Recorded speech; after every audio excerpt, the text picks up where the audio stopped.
Noong unang panahon, may isang matalinong hari na gustong pumili kung sino sa kanyang tatlong anak ang susunod na mamumuno. Mga anak, bibigyan ko kayo ng tig-isang binhi.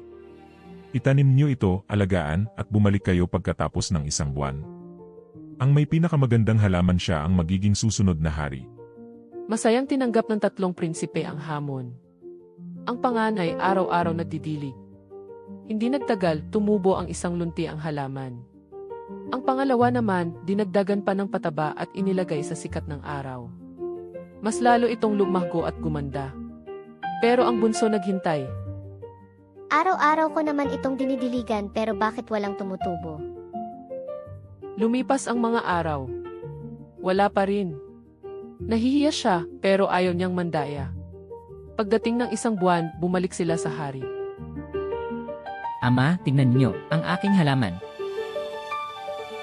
At mas maganda naman ang akin. Lumapit ang bunso, hawak ang isang paso na walang laman. Paumanhin po, Ama. Ginawa ko ang lahat pero walang tumubo. Umiti ang hari. Mga anak, ang binhi na ibinigay ko sa inyo ay pinakuluan. Hindi iyon maaaring tumubo. Natahimik ang dalawa. Isa lang ang nagsabi ng totoo. At ang bunso ang piniling maging susunod na hari, hindi dahil sa ganda ng halaman, kundi dahil sa kanyang katapatan.